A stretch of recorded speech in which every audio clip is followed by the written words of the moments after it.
กินข้าวเช้าที่ร้านเต่าเฮงร้านเต่าเฮงก็จะอยู่ประมาณตรงนู้นวงตรงนู้น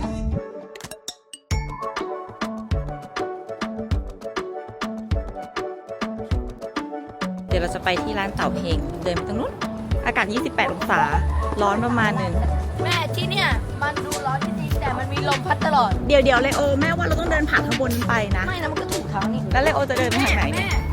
ขาไหนว่าแม่จะฟังเสียงว่าเสียงของมันคืออะไรไงอยากฟังใช่ไหมอ่ะตึงเหรอแค่จะมาฟังเสียงข้ามถนนเนี่ยนะเนี่ยไปเลย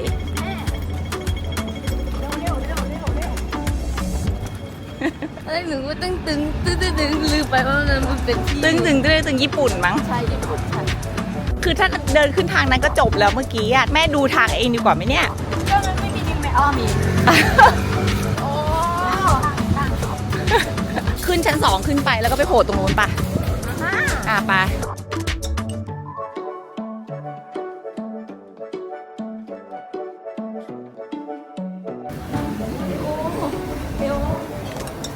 Table for free, please. Take a ticket. Okay. Low one. Okay. Thank you. ภาษาเป็นอังกฤษได้แต่ว่ามันก็ไม่เป็นภาษาอังกฤษนี่ไงมันมีคำนี้ตรงนี้เป็นภาษาอังกฤษ1 คำเอาอะไรบ้างอันนี้อะไรก็ต้องทรานสเลทดูเอาติ่มซำกุ้งเนาะ5 เก๋า1แล้วรักกินขาไก่ไหมลูกแม่สั่งขาไก่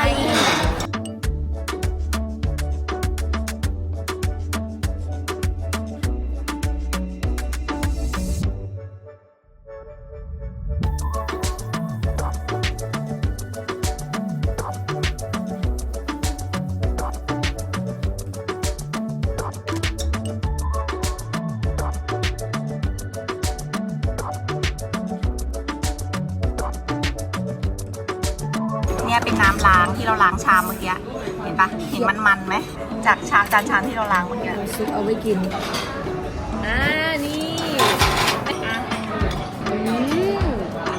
ร่อยนี่เด็กๆทำได้กินปลาท่องโกอร่อยมากเลยนี่เกิดแล้วใช้อร่อยแม่อร่อยเนาะโอ้ my god ใหญ่ทุกอย่างเลยอันนี้เป็นกุ้งทอดลุงมีสั่งน้อยใช่สงสัยจะได้กินแค่ตรงนี้มาชิมโจ๊กกันดีกว่า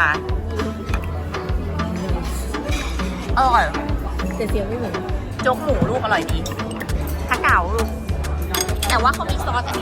นี้น่าจะเป็นจิ๊กโชว์ที่ไปกินกับฮะเก๋าตัวใหญ่ขนาดนี้ดูอันนี้มันเป็นจิ๊กโชว์หวานๆลูกใส่ได้อร่อยฮะเก๋าเป็นไงบ้างกุ้งเด้งมากเลย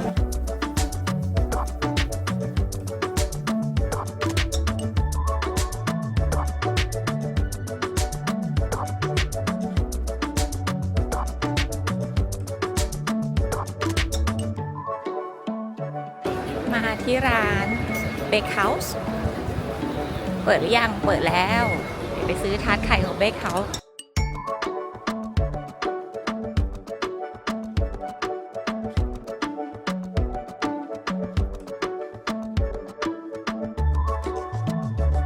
อันนี้ค่ะร้านมาจากเบคเฮาส์คราวก่อนที่เรามาเราก็ไม่ได้กินไงนี่คือขนมปังอะไรขนมปังแบบไส้ครีมนั่นมันคือโดนัทเนี่ยชิ้นเนี้ย40 เหรียญแพงมากใช่เป็นไงบ้างอร่อย40ใช่ไหม4-5-20ชิ้นละ200แพงกว่าที่ลอนดอนนี่ที่ลอนดอนชิ้นละ180 บาทตอนนั้นที่เราไปโบโรมาร์เก็ต4 ปอนด์กว่ามันก็180 กว่าบาทโดยประมาณไม่ถึงประมาณ200อันนี้ก็ชิ้นละ200แล้วก็ลองดูแม่ทำไงแม่ฉีกให้แม่ชิมหน่อยสิไม่ต้องเอาชิ้นใหญ่มาคัสตาร์ดอยู่ข้างในแป้งมันก็หนึบนุ่มๆแต่แป้งมันหนาแล้วก็แน่นกว่าที่โบโรมาร์เก็ตกัดสิโอ้โหกัดทิ้งครึ่งชิ้นเลยไหนแม่เขาชิมหน่อยสิลูกหอมมากอร่อยมากอร่อยจริงๆหอมมันมากทำอะไร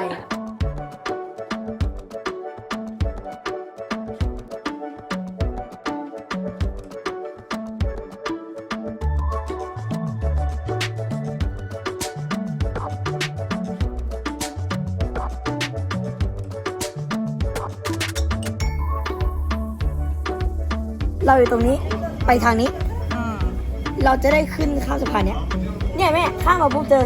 หมายเลข15ของเราเลย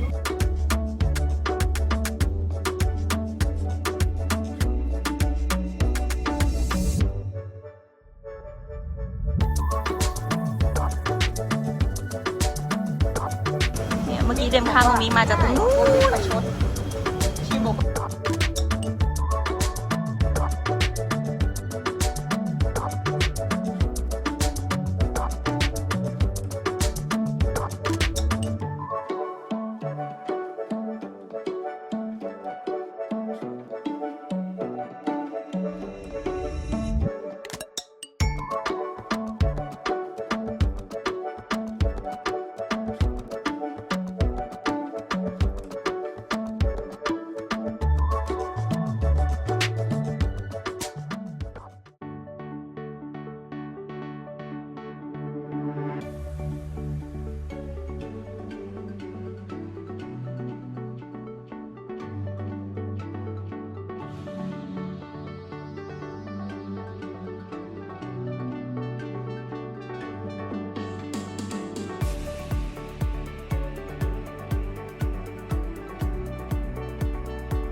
from Thailand.